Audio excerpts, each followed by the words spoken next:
siap mendengarnya. Hanya di dalam nama Kristus Yesus Tuhan, firman yang hidup, kami telah berdoa kepada Bapa di surga. Dan setiap kita yang siap dengar firman Tuhan, sama-sama saya katakan amin. Silakan duduk Bapak Ibu, saudara-saudara yang diberkati Tuhan. Shalom. Sekali lagi shalom. Bapak Ibu yang saya cintai dalam Tuhan Yesus Kristus, pertama-tama saya mengucapkan terima kasih kepada Tuhan Yesus yang beri saya kesempatan untuk melayani firman Tuhan. Dan yang kedua, keluarga besar Manu, spesial Om Roy, Pak Arnold, dan Ibu Gembala, Ibu Sri yang memberi saya kesempatan melayani firman Tuhan. Bapak Ibu, bicara tentang kematian adalah sesuatu yang perlu kita ketahui, bahwa kematian itu tidak berjalan sesuai urutan. Artinya begini Bapak Ibu Saudara, ada bahasa di antara orang-orang tua yang bilang begini, kalau anaknya mati selalu orang tua bilang begini, kenapa ya, bukan dong yang gugur beta, tapi beta yang gugur dong. Itu membuktikan bahwa kematian tidak peduli saudara, seberapa umur saudara, muda atau tua, kematian selalu bisa datang kepada siapapun. Kadang-kadang orang-orang muda suka lihat orang tua lalu lihat, oh ini rambut putih, jadi pasti ini dahulu. Tapi kenyataan orang muda kadang-kadang pergi lebih dahulu. Atau sebaliknya, kita pernah ada dengan tetangga kita, keluarga kita yang istrinya misalnya stroke, tapi meninggalnya suaminya. Karena mungkin secara logika dia yang jaga siang malam, dia yang pulang lebih dahulu. Tetapi kematian tidak mengenal status. Kalau nyanyian bilang, kalau Tuhan sudah panggil, tidak ada jawaban tunggu, pasti jadi. Nah karena itu saudara merenung tentang kematian, saya memilih teks firman Tuhan di dalam Ayub pasal 1 ayat yang ke-21-22. Sebenarnya ini banyak kali saya ambil untuk ucapan syukur, tapi waktu Ibu Sri bilang tolong pimpin ibadah, saya mendapatkan satu rema firman Tuhan dari Ayub pasal 21-22. Saya baca untuk kita sekalian. Bapak Ibu bisa perhatikan di Alkitab masing-masing. Saya baca untuk kita Ayub 1 ayat 21-22. Katanya, dengan telanjang aku keluar dari kandungan ibuku, dengan telanjang juga aku akan kembali ke dalamnya. Tuhan yang memberi, Tuhan yang mengambil, terpujilah nama Tuhan. Ayat 22 mengatakan, dalam kesemuanya itu Ayub tidak berbuat dosa dan tidak menuduh Allah berbuat yang kurang patut. Bapak Ibu Saudara yang saya kasih dalam Tuhan Yesus Kristus, saya membagi 3 poin untuk khotbah yang mau saya sampaikan. Bahwa kehidupan ini sangat-sangat penting. Sampai-sampai Ibrani 9 ayat 27 menulis seperti ini. Manusia itu ditetapkan hanya hidup satu kali, dan sesudah itu dihakimi. Kehidupan ini sangat singkat dan hanya sekali. Kehidupan ini bukan games yang bisa kita bermain ulang-ulang. Saya suka bermain games kadang-kadang. Dan games di komputer itu memberi kita nyawa beberapa kali. Tapi kehidupan tidak seperti itu. Sekali dia kasih hidup, maka Alkitab mengatakan dia hanya kasih kesempatan itu sekali. Tadi satu kelompok nyanyi, hidup ini adalah kesempatan. Dan kesempatan itu tidak datang 2 kali. Kesempatan itu datang hanya 1 kali. Belajar dari ayat ini, saya mendapatkan 3 hal. Bapak Ibu dengar semua kita yang ada di tempat ini, di bawah tenda duka ini. 1, kalau kita sadar hidup ini 1 kali, pertama-tama kita harus sadar bahwa hidup ini adalah anugerah. Tadi minta maaf ya, tadi mama-mama dari SMPPN ya. Tadi kami ada anak muda satu bisik, Pak Pendeta, kayaknya semua yang tadi itu nyanyi sudah berumur ya. Saya bilang iya. Mama udah tersinggung ya. Tapi maksud saya begini, belajar dari kematian yang peristiwa yang dialami Ayub ini adalah satu, dia mengalami kehilangan harta benda. Dan yang kedua, dia kehilangan anak-anaknya yang mati, lebih dari satu orang. Nah, apa artinya? Tadi dia menggunakan kata ini, Bapak Ibu perhatikan. Dengan telanjang aku keluar dari kandungan ibuku, dengan telanjang juga aku kembali kepadanya. Datang telanjang, pulang telanjang. Tapi apakah benar kita datang telanjang, pulang telanjang? Tidak. Kita hanya datang telanjang sebenarnya. Ini hanya permainan kata daripada Ayub. Mau kasih tahu bahwa kita pulang tidak ada apa-apa. Tapi sebenarnya ketika kita pulang kan macam-macam. Ada yang pakai jas sambil lipat tangan dan berdoa, padahal tidak tahu berdoa selama dia hidup. Diatur begitu rupa, tangannya dilipat. Tapi maksud saya adalah begini, hidup ini adalah anugerah. Kata dari datang telanjang, pulang telanjang itu artinya begini, Bapak Mama. Hidup ini anugerah itu maksudnya begini. Saya belum pernah dengar ada bayi lahir langsung kenakan jas. Kita datang pasti pakai pop. Semua kita datang nih tidak ada. Tapi setelah kita ada di dunia kan kita ada apa-apa. Misalnya, setelah kita besar, kita dewasa, kita menjadi tua, kita tidak telanjang lagi. Tubuh kita sudah ada pakaian yang bagus. Pundak kita sudah ada jabatan yang Tuhan kasih. Betul ya? Kita tadi datang sendiri, tapi pulang sudah ada istri seperti almarhum, sudah ada anak. Jadi datang kosong, pulang sebenarnya tidak kosong. Tapi saya mau bilang begini, kata telanjang sedang membuktikan bahwa kita datang ini karena anugerah Tuhan. Saya renung di malam Natal dan malam Tahun Baru, saya bilang dalam jemaat, coba renung baik-baik, bukankah hidup ini anugerah? Ya, orang kalau sudah umur 50 ke atas, waktu ketemu teman, alumni pasti yang ditanya, lu anak berapa sekarang? Yang kedua, cucu berapa sekarang? Dan yang paling menyedihkan adalah, siapa yang sudah mati dari antara kata? Betul tidak? Tapi mama dorang ini masih hidup, masih bisa nyanyi di situ. Bukankah hidup ini anugerah? Jadi kalau ada anugerah yang Tuhan kasih, berarti permintaan Tuhan sederhana. Menyadari hidup ini anugerah, tolong belajarlah berterima kasih kepada Tuhan. Saya bilang kepada jemaat, jangan anggap remeh ya kita ikut Natal ini. Karena ada orang yang jangankan 24 malam, 23 mau 23 kira-kira jam 11.30 malam dipanggil Tuhan. Saudara ikut 24 malam, saudara ikut 25 malam. Tapi kita ada itu karena anugerah. Amin. Nah, maksud saya begini. Kalau kita anggap hidup ini anugerah, coba kita pikir-pikir. Saya percaya keluarga Manu banyak hidup di dalam Tuhan, jadi saya tidak perlu bicara. Tapi mari saya ambil secara umum kita.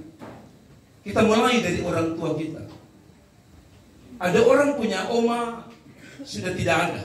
Ada orang punya mama sudah tidak ada. Ada orang punya papa sudah tidak ada. Kalau sampai kita masih punya orang tua sebagai anugerah yang Tuhan kasih, tolong jaga itu anugerah baik-baik. Amin. Maksud saya begini, saya harus singgung mulai dari orang tua kepada anak-anak khususnya. Banyak kali orang mati, Yesus orang tua mati itu, setelah mati baru anak telepon bilang, mama sudah meninggal. Oh ya, nanti beta datang, jangan kubur dulu beta cari tiket dulu. Lalu di balik itu dia bilang begini, sudah semua beres sudah, nanti beta tanggung keramik. Pertanyaan saya, mama sudah mati, mama mau terima lumpung keramik bikin apa? Kita sadar orang tua kita anugerah kalau mereka ada di tengah kita. Karena itu Bapak Mama, khusus orang-orang muda, saya selalu bilang jangan sampai betul menyesal anugerah yang Tuhan kasih betul orang tua. Ini hari Bapak Erwin, anak-anak, beta yakin sudah rawat Bapak Erwin dengan baik. Tapi kalau ada di antara kita yang tidak bisa melihat orang tua itu anugerah, saya berharap pulang dari sini lihat Bapak lalu bilang, Bapak, terima kasih Bapak masih ada, mau rawat. Bapak masih hidup, jalan kaki kosong. Nanti bapak semati baru beli sepatu di Kupang, kau kasih ikan di pung kaki. Orang datang lihat, sepatu baru. Maka bapak tuh mau pakai gereja gitu. Sebegitulah itu kadang-kadang dong ikat di kaki. Ini bikin apa? Kalau orang tua masih hidup, saya pernah tanya, bapak mau seiko? Mati baru bilang, atau stroke baru bilang, bapak mau seiko? Oh, dokter larang bos. Kita juga dengan anak-anak. Nah sekarang orang tua balik ke anak-anak. Hidup ini kalau kita punya anak masih ada juga anugerah. Mama-mama ini paling kakek kalau dia pun skincare mahal juga beri. Tapi kalau dia punya anak-anak tiap hari, dia pernah tawar kok dapat gaji lebih bilang, anak sesuatu kali ketemu keluar makan di bakso 99 kok bambu kuning, bambu hitam, bambu hijau kok apa? Nanti sakit, anak semua pahit baru tanya, adek mau bakso, kok gado-gado? Anak pasti bilang saya mau. Kok mau pahit nah? Selama dia tidak sakit, kita tidak pernah anggap dia anugerah yang Tuhan kasih. Mati baru kita capek. Oh iya, kenapa kau mati? Kalau itu anak bisa bertanya bilang, salah satunya makan tiap hari mie. Bangsa begini, kita lihat timbal balik. Kalau ini kan Bapak Ernst tidak ada, tapi saya percaya kita masih punya suami, kita masih punya istri. Ada amin? Ada cerita katanya. Kadang-kadang kita orang Kupang, maaf tidak semua. Ini hanya orang tertentu. Dong tidak pernah sayang dong bapak, dong mama, dong laki, dong bini. Mana nanti mati. Pas ada orang datang tambah lihat dia tambah capek. Kok kalah ketawa berarti banyak pengalaman. Pertama dia menangis pelan. Pas lihat orang dan sambil kebetulan orang tebo ye, lu supir gini kok. Gue setengah ketawa ini, kau tahu susah ini. Lu gak terlalu begitu. Tapi satu kali di tengah menangis, dia bilang begini. Semua orang dengar dia mau omong-omong. Kitanya lucu ya. Ternyata di samping nge-rap itu bahasa omong-omong, ternyata menangis juga ada omong-omong. Jadi dia menangis seperti itu. Tebau ye, kenapa kau bikin tambah susah ini? Kau tahu susah lalu mati lalu kas tinggal 5M. Wah jadi orang dengar, orang bilang ini itu satu, kas tinggal 5M jadi masih susah ini. Dan susah dia masih menangis kasih tahu semua orang. Lalu dia bilang, boy, kenapa kau lukas tinggal 5M? Semua sugubar pulang ucapan syukur selesai. Orang tanya, mama, kenapa kau laki suka si mati 35M? Kita saja puskesmas belum bayar sampai hari ini, BPJS belum bayar. Kok mama 5M? Kok mama sudah bersyukur? Dia bilang, awe, telu salah mengerti. T5M itu 5 manusia, 5 anak ini, 1 Mel, Mias, Maa, siapa lagi? Mau sama Mias, itu masalah. Telepon Kastegel doi, Kastegel hanya 5M, maksudnya 5 manusia.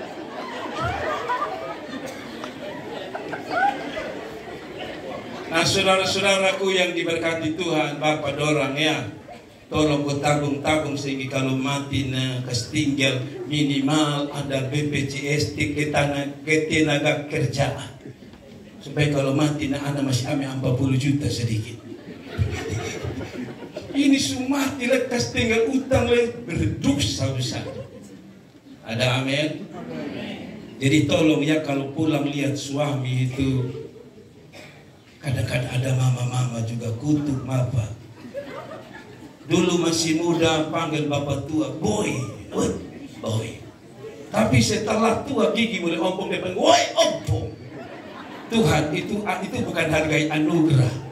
Saya selalu bilang di nasihat di jemaat di keluarga, saya bilang tolong ya, Memang waktu umur nikah 20-an itu semua gagal, suami gagal, istri gagal.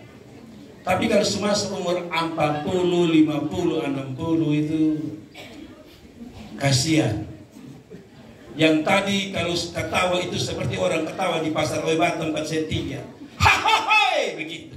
Tapi kalau gigi ompong dia ketawa. Orang ada ketawa dia tutup mulut. Kenapa? Karena gigi sudah lepas semua. Jadi kalau orang lihat sampai di tenggorokan. Tetapi saya selalu bilang sama keluarga, biar ompong-ompong, selalu saya bilang itu kado dari Tuhan. Jadi kalau lihat mau itu ompong-ompong bilang, kado sudah datang dari Tuhan. Kadang-kadang ada yang bilang gini, Bapak, tapi ini kado menjengkelkan. Saya bilang tidak apa-apa. Sambil makan gigi bilang, kado tidak ada Tuhan. Tapi sekali lagi hidup ini anugerah. Amin. Pertama untuk kita yang akan mati, tolong jaga diri baik-baik. Kalau dokter sudah bilang kasih kurang CI, jangan saudara bilang dengan darah Yesus pasti saya bisa makan. Memang betul darah Yesus berkuasa, tapi dokter juga berkuasa. Ada amin. Orang yang jaga anugerah harus jaga dengan baik. Sekarang ini saya olahraga, saudara, lari dari dapur ke ruang tamu, dapur yang penting keluar keringat. Ini kita sumakan CI lagi, bakso lagi, mie lagi, dia punya babi juga kita hantam, tapi tidak berolahraga. Anugerah. Jadi pertama, kalau sadar hidup ini anugerah, pertama kita yang harus jaga atur hidup dengan baik. Tapi kalau ada orang tua kita, anak kita yang masih Tuhan percayakan, pelihara dia karena dia anugerah Tuhan. Amin. Tadi ada istri saya dibisik bilang, Bapak jangan terlalu lama, ini sudah jam 1:30 lewat, belum syukuran lagi. Saya bilang tenang, tapi kita juga lapar. Bapak Ibu Saudara, yang kedua, pelajaran yang kedua yang dapat kita miliki adalah hidup ini adalah titipan. Coba semua bilang hidup ini adalah titipan. Itu sebabnya kalimat yang berikut dia gunakan kata ini. Tuhan yang memberi. Kalau sampai orang kasih habis orang ambil kembali, itu siapa? Peniti. Biasanya ini berlaku di Ramayana Mall atau di Lipo. Kalau kita masuk itu pasti ditahan tasnya. Bukan kita mau ambil, orang mau ambil kita punya handphone, tapi itu sudah aturan, taruh di situ. Nanti pulang baru ambil, betul ya? Atau pernah mama dong taruh tas itu, siapa bilang mama tolong taruh di sini. Lalu waktu pulang ambil, mana betul tas, lalu siapa bilang, siapa suruh minta kembali? Di tangan Tuhan minta kembali. Tidak ada, yang namanya barang titipan taruh, orang itu yang dititip harus kembali. Pernahkah saudara bawa motor di pasar Lebak, pasar Impres, bawa motor lalu kita parkir, titip di tukang parkir. Habis kita mau pulang, tukang parkir bilang, "Sudah taruh di sini, tidak boleh ambil." Saya percaya itu tukang parkir itu pulang almarhum. Setiap orang yang dititip berhak mengembalikan apa yang dititip. Betul ya? Tadi dia bilang Tuhan yang memberi, Tuhan yang mengambil. Berarti ayo sadar, hidup ini bukan sekedar menerima, tapi hidup ini juga harus dikembalikan. Ini punya pelajaran apa? Kalau hidup ini titipan, jangan marah kalau Tuhan buat sesuatu bagi keluarga kita. Tadi ada nyanyi bilang, tak selamanya Tuhan menjawab doa ini. Mungkin semua keluarga berdoa supaya Bapak Ibu dalam keadaan kritis itu selamat, sembuh. Tapi kenyataannya tidak. Banyak orang tidak adil dengan orang yang lain. Waktu keluarga kita diambil, istri kita diambil, anak-anak kita diambil, papa kita diambil, mama kita. Sering ada orang-orang tertentu yang mengatakan, Tuhan tidak adil. Kalau saudara bilang tidak adil, lalu bagaimana dengan Ayub yang sekali ambil berapa anak sekaligus? Kita baru satu. Kita tidak adil. Bukan hanya tidak adil dengan orang-orang di sekitar kita yang mengalami hal yang sama. Kita mungkin berkata, Tuhan, kita pun anak masih kecil. Ingat, kita bilang kita pun anak masih kecil. Tapi tetangga kita baru saja di kandungan Tuhan ambil. Bagi kita belajar bahwa hidup ini titipan. Artinya pertama, jangan protes kalau Tuhan ambil miliknya. Makanya selalu kita dapat penghiburan dari pendeta adalah sudah kita sayang, Tuhan lebih sayang. Kenapa Tuhan lebih sayang? Karena Tuhan yang punya. Tadi saya bilang, kita tidak adil dengan Tuhan. Barang kita titip di Lipo, kembali kita ambil. Orang kasih dengan baik-baik, tanpa orang itu mengomel. Tapi kita dan Tuhan itu terbalik. Waktu Tuhan ambil kita pun harta, kita punya kedudukan, kita punya keluarga, masih ada orang-orang yang mengatakan, Tuhan sudah baik. Kita masih butuh suami, Tuhan sudah baik. Ini peristiwa ini saya kenal saya dengar ya, ada satu orang kaya di Kota Kupang, saya tidak akan sebut. Cucunya, dia orang kaya yang saya dengar. Cucunya selalu minum minuman yang bersoda dan masih kecil sudah gagal ginjal. Mereka sebenarnya penyumbang gereja yang saya dengar. Lalu terlibat di gereja. Tapi waktu cucunya dia katakan gagal ginjal, padahal masih kecil, lalu dibawa ke Cina, berobat uang keluar banyak tidak. Dengar Billy Graham datang, pengkhotbah-pengkhotbah yang katanya Tuhan kasih karunia kesembuhan, dibawa dengan biaya dan harapan cucunya sembuh, tapi kenyataan mati. Lalu saya dengar orang kaya ini berkata, terakhir kali saya kebaktian, terakhir kali saya ikut Tuhan, Tuhan tidak adil. Saya berpikir, sadarkah dia bahwa semua adalah titipan? Anak titipan, suami titipan. Saya percaya keluarga Manu khusus, Mama Maria dan anak-anak, saya tahu sakit. Kehilangan orang yang kita cinta itu sakit. Tapi jaga supaya kita sadar hidup ini hanya titipan. Dari pelajaran titipan ini saya mau kasih ingat Bapak Mama. Kalau Bapak Mama pernah pinjam orang kembaran, kalau sekarang ini orang main sewa ya, jadi rusak ya, tidak ada rusak. Tapi saya ingat masih kecil itu kalau orang bikin pesta, syukuran, pinjam. Mulai dari kursi, piring, semua, pinjam. Nah kalau tuan pestanya bikin pizza 1 gelas, harus ganti 1 gelas. Kalau sendoknya hilang, harus ganti. Itu sudah konsekuensi. Artinya bahwa yang dipinjamkan, yang dititipkan harus jaga itu barang titipan. Saya tanya Bapak Mama sekalian, kita mulai dari diri kita. Waktu Tuhan kasih kita lahir di tengah dunia ini sehat, betul ya? Itu berarti mari kita jaga hidup ini supaya waktu kita kembali Tuhan lihat mantap, dia jaga ini hidup dengan baik. Yang kedua, menyadari hidup ini titipan, maka hargailah titipan itu dengan baik supaya nanti waktu kita bawa pulang atau kita kembali, kita dapat mempertanggungjawabkan hidup kita memang juga baik. Nah, ada cerita lagi. Ini cerita ada berkisah di Kota Kupang. Ceritanya adalah seringkali tadi saya bilang kita suka mengeluh. Waktu nikah awal-awal semua naik di status. Nikah awal-awal. Kami berdua luar biasa, cinta kami luar biasa. Nah, setelah 5 tahun menikah, mulai satu bilang, ini tahu lu model begini, macam kau selalu buaya dapat satu. Kita mulai pikir aneh-aneh, kita mulai berkata aneh-aneh. Nah, kita mulai menilai siapa istri kita, siapa suami kita, siapa pasangan kita. Dan kita mulai menggerutu. Maaf ya, kalau ada ibu-ibu yang diperlakukan suami kurang adil. Mungkin saudara dalam hati begini, Tuhan, kenapa kok dia umur panjang ini? Lalu saudara bilang, Tuhan, tolong, urusan dia dulu Tuhan. Malam-malam dia batuk-batuk. Saudara, Tuhan lanjutkan Tuhan. Dia batuk makin Tuhan, kalau memang ini waktu, silahkan Tuhan, lanjutkan. Saya kasih tahu saudara, hati-hati. Sudah banyak istri-istri yang mengeluh.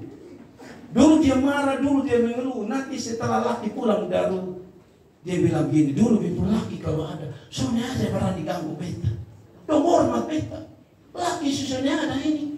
Dong anggap remeh beta. Nah itu sebabnya jangan mengeluh kok laki mati cepat. Jadi ada cerita. Ada cerita ini. Cerita ini terjadi. Biasanya suami-suami itu setelah umur sekian menikah sekian, kalau awal-awal menikah istri yang hamil, setelah 10 tahun, 5-10 tahun biasanya gantian.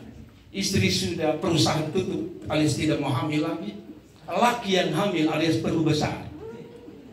Dan kalau orang perlu besar katanya, itu kalau tidur tidak pernah diam, selalu bicara.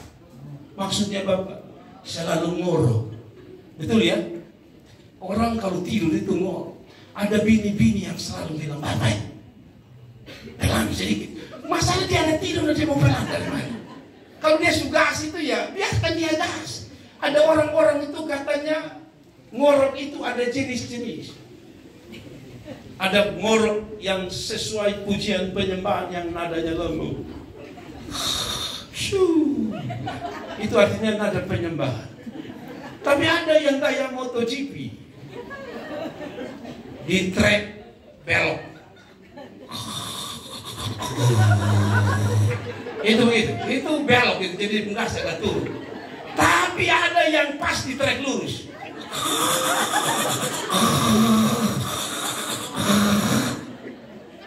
Saya punya istri ini, dia doa supaya kalau bisa waktu menikah pertama tidak boleh dapat orang kurus. Sekarang saya gemuk. Yang kedua tidak boleh ada rambut putih. Rambut saya putih dari SMP. Ketiga tidak boleh ngorok. Saya juga tidak tahu dia doa dengan Tuhan. Saya hanya menikah dengan dia. Kalau dia kasih tahu dari awal saya mungkin mundur diri. Tapi karena dia tidak kasih tahu, setelah kami menikah dia bilang, oh ibu baru tahu ngorok. Iya. Jadi ngorok dia bilang, Bapak. Kadang-kadang saya lihat dia tidak satu betul, dia sudah di bawah. Kenapa? Mengganggu saya. Saya bilang sama istri, lu dengar ini cerita. Satu waktu ada seorang ibu yang berdoa, Tuhan, laki pengorok ini, tolong kasih hilang dia punya suara Tuhan. Tuhan bilang, betul. Dia bilang betul, beta terganggu. Saya pun kakak kelas 1 itu, dia celaka tuh. Jadi dia pengorok itu ngeri. Dia pengorok itu seperti ini.